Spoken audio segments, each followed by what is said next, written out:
Hey fam, I need to share this story for those that don't know, but they want to know. When I was pregnant for my son 7 years ago, I was very religious. I used to be very religious.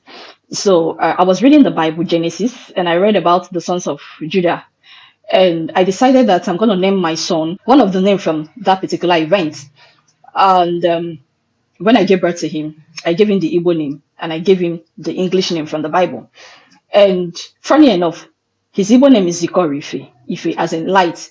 And he started with me because it was when I was nursing him that I found out about a lot of things about religion. The reason that Africans adopt this French and English name, yeah, that is just colonial imposition. The reason we are speaking English in Nigeria is because we are colonized by the English.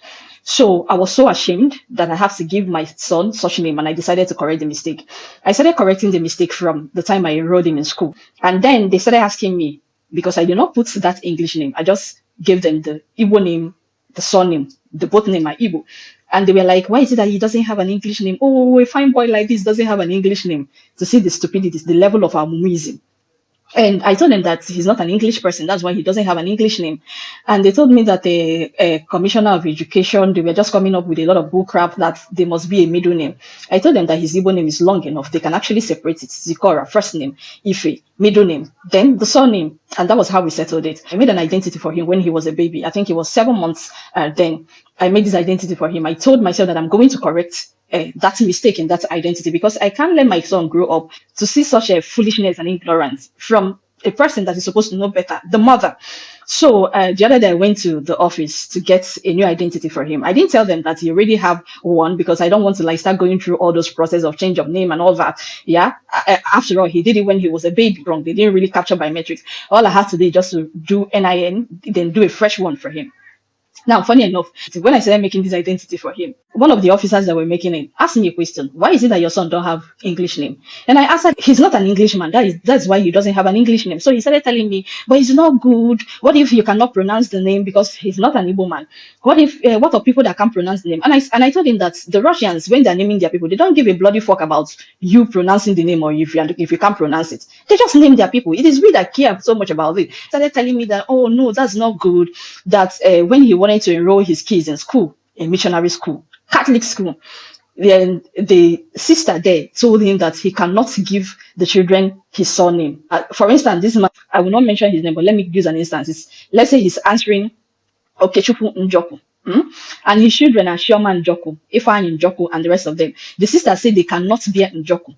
That is either they bear Okechukwu, yeah, or maybe the father's middle name is Patrick. Is either they bear Shioma Okechukwu or Shioma Patrick because he doesn't know the sins of the father, the person that bore Njoku, and he had to change the children's name. That is how the surname, his own father's name, were erased from the children's identity. When he told me this story, I was not like, wow, okay, now let me explain to you why, how we adopted English name and all this nonsense that they're talking about. I told him about slavery, how these people took our ancestors.